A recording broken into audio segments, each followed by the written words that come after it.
Hello guys, कैसे आप सभी लोग। ये हमारे इस सत्र का हिंदी का पेपर दो आप देख सकते हैं कि यहाँ पर लिखा है 2024-2025। तो ये इस वर्ष का एकदम रियल पेपर है।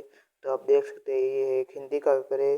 तो पेपर देने से पहले नीचे वाले सारे निर्देश पढ़ लीजिएगा, क्योंकि ये बहुत इंपॉर्टेंट होते हैं।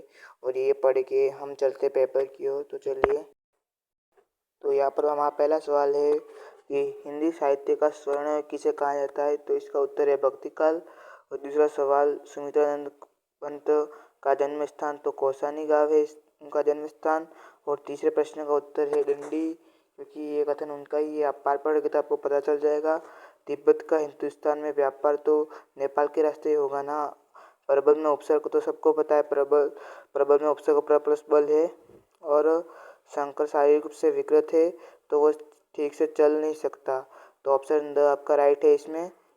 तो चलिए हम चलते हैं नेक्स्ट पेज के उत्तर। ये हमारा पहला प्रश्न था, जिसके उत्तर मैंने आपको बता दी है। तो दूसरे का पहला है, एक भारतीय आत्मा देश देश को कहा जाता था। इसका उत्तर है माखनलाल चतुर्वेदी। देश देश रौद्र रस का स्थायी भाव है।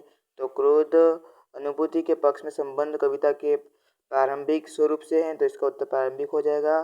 सांस्कृतिक अस्मिता से आशय है हमारी देश देश पहचान। तो इसका उत्तर हो जाएगा सांस्कृतिक पहचान, क्योंकि यही है। और अन्य भाषा के संपर्क में आने वाले शब्द को तो हम तकनीकी शब्द ही कहते हैं। और मृदुला गर्ग की नानी के मन में देश के प्रति आदाजी के जुनून था। तो देश उसका उत्तर हो जाएगा। अगला प्रश्न है रिक्त स्थान, जिसमें पहला है बच्चे काम पर जा रहे पाठ के लेखक। तो इसका उत्तर राजेश जोशी। ऑप्शन ख, तीन वर्गों का समूह। ऑप्शन ग, गण ल्यासा की ओर। पाठ के लेखक है राहुल साकृत्यायन।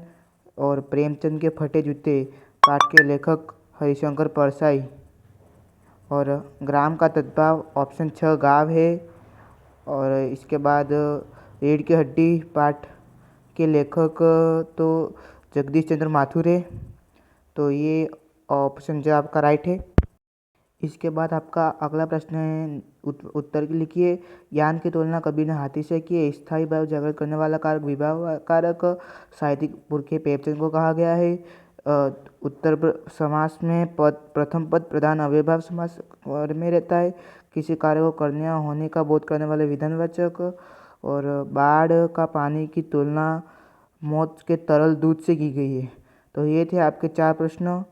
और अगले 4 प्रश्न मैं आपको पार्ट 2 में बताऊंगा।